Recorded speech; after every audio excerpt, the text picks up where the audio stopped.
Hi guys, Chrissy here from WordFab. I just wanted to discuss with you a bit of a review on the new TT Sling Bag that I got. I'm by no means sponsored by any brand or anything like that, so I'm just going to give you an honest review of what I think of it and why I went down that way and the benefits, pros and cons.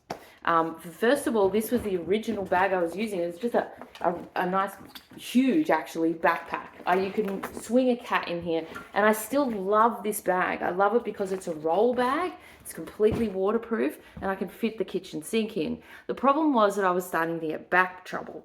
It wasn't sitting properly. I couldn't tighten it properly around my hips. And so it was dragging my shoulders down. And I'm like, it's great for bait fishing and going on a boat and that kind of thing. But my goal is to be really mobile. I want to move around a lot. I want to walk a lot when I fish and hunt, find the fish, which means I have to pack lighter. So I set myself a bit of a challenge. I got this TT bag eventually, ripped the band-aid off. It was only $50, so I actually think that's pretty good. There's a Daiwa bag, sling bag that got pretty good reviews, but it's dearer than that. So I figure I'm gonna give this a go. And so far, even though it's winter, I have been out a few times for a walk with it. So far, I'm pretty impressed, and here's why. Number one, this must have been designed by women because it just makes sense to me. There's this great little loop here that actually acts as a rod holder. So I can have this bag on my back this way, and then I can flick it around and it sits right in front of me. I can stick my rod in here and I can be accessing these zips and pockets. I can be re-rigging, adding scent, changing lures, everything, and you've got your rod and reel out of the sand and up off the ground, so you're not going to damage it, you're not going to get gunk in your reel. So, and then you just grab your reel out, swing it around, and you're good to go again. So I think that's the number one pro about this bag, is this little rod holder. Game changer for me, game changer.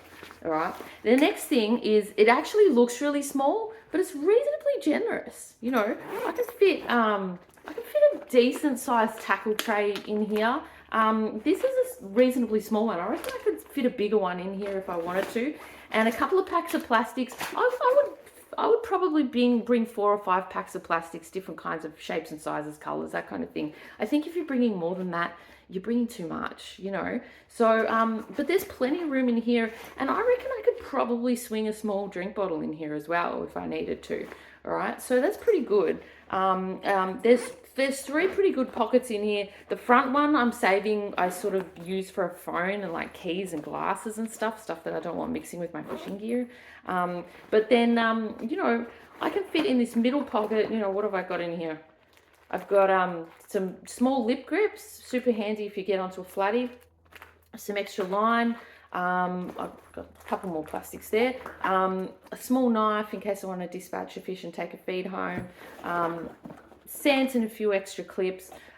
You have to let go of the measure mat and the ruler.